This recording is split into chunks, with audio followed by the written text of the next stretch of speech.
Ketika Nabi Ibrahim alaihissalam hendak pergi, Siti Hajar mencoba menahannya dan berkata, "Wahai Ibrahim, kemana engkau hendak pergi?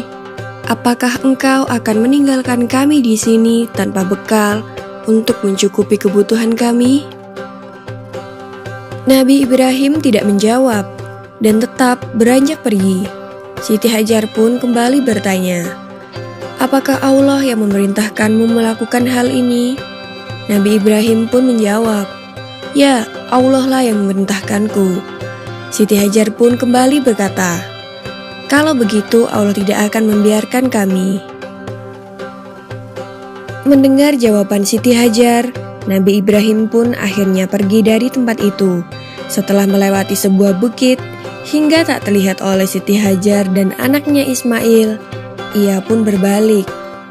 Ia memandang ke arah Baitullah, sembari berdoa meminta kepada Allah agar segala kebutuhan istri dan anaknya senantiasa tercukupi.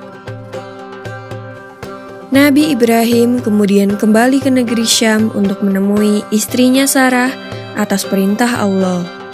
Di padang pasir yang tandus bernama Makkah itu, Siti Hajar kebingungan mencari sumber air untuk Ismail yang terus menangis karena kehausan.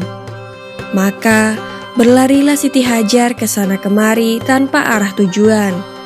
Berkali-kali ia pulang pergi antara Bukit Syafa dan Marwah, tetapi tidak didapatnya setetes air pun. Tiba-tiba Siti Hajar mendengar suara yang memerintahkan agar Ismail diletakkan di sebuah tempat.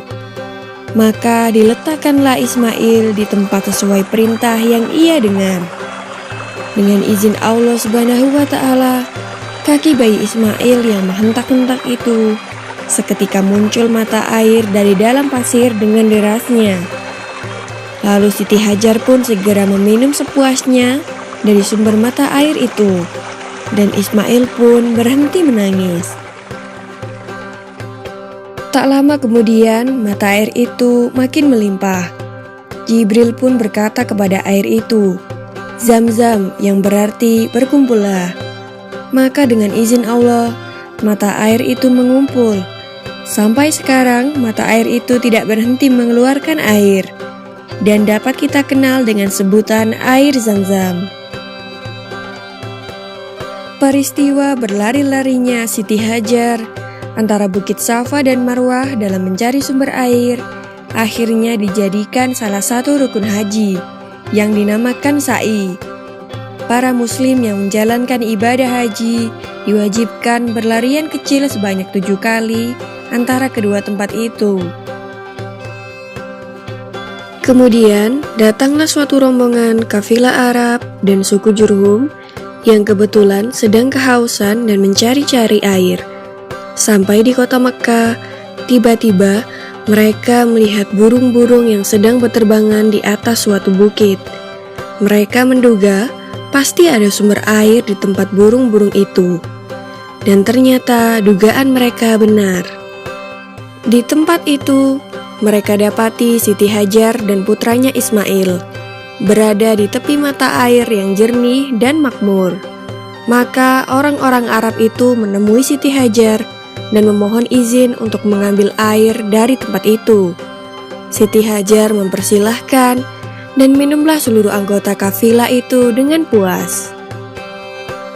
Setelah sekian lamanya, kemudian Nabi Ibrahim datang ke Mekkah untuk menjenguk istri dan anaknya. Sesampainya di sana, terkejutlah beliau melihat mata air yang melimpah dan tenang di tempatnya. Juga di sekitarnya terdapat desa yang subur dan makmur. Beliau pun lega karena istri dan anaknya ternyata masih hidup sehat dan tercukupi. Siti Hajar lalu menceritakan semua kejadian yang pernah ia alami kepada suaminya. Mendengar itu, Nabi Ibrahim kemudian memuji kebesaran Allah Subhanahu wa Ta'ala yang telah mengabulkan doanya terdahulu, agar istri dan anaknya itu serba dicukupi kebutuhan hidupnya.